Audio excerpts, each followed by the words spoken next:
So I just want to talk about this thing what I saw on Facebook from the Wrestling Bible, and basically there's an interview going around and Sting talks about his time in WWE, and basically he wanted to wrestle again, and Vince is like, I don't see any value in you. God damn it, you're the Stinger.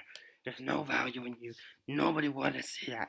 And he's like, I want to do a cinematic match, Vince. He's like, no. Anyway, um, how can you not see any value in Sting? This is the Stinger, one of the most iconic wrestlers of all time. One of the most the vocal point of WCW in the late '90s. He was okay. He's not a homegrown WWE guy, but you know what? You have people like Ric Flair out there. You have people like Ric Flair and stuff like that, who's not a homegrown WWF guy. He's a WCW guy. But okay, maybe Vince is bitter because he didn't come to the WWF sooner and stuff like that, and he rejected them, and maybe something what he said about an interview when The Rock said something to Booker saying who the hell are you and stuff like that, and that rubbed Sting the wrong way. Probably it was that, but in my opinion, this is Sting. This is a guy that can elevate your company and something like that he can probably do with an AEW, and if he's helping, say like a Karrion Kross in WWE or Bray Wyatt get over character wise, then guess what? You've made a star, Vince. I don't know, something that you haven't done in 13 years.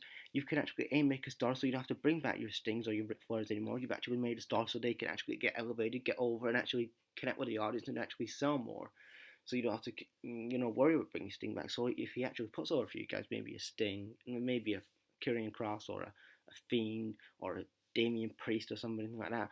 I'm thinking all these like dark characters and stuff in what we have in WWE. Maybe Samuel Shaw, I can't remember what his real name is in WWE, but you know what I mean. If he elevates guys like that, and he can make, you know, he's making stars. So you've made 3, 4 stars I've just named, and you don't see value in Sting. Yes, Sting wrestling wise isn't the best, but if you had him in some of the cinematic matches, maybe with like a Bray Wyatt or something like that, or even if you wanted to finally shut the fans up, you could do Sting versus Taker.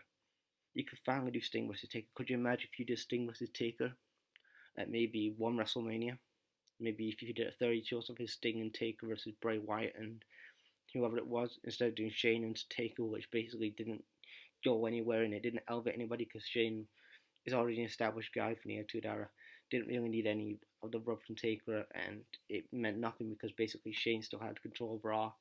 But if you give it to somebody like a Karrion Kross or Bray Wyatt and they face um, a Sting or Taker or they face Sting at WrestleMania, you're giving them you're giving them a rub and you're making them get over and making them stars events. Remember when you could make stars events when you made John Cena, when you made all these other stars in the past?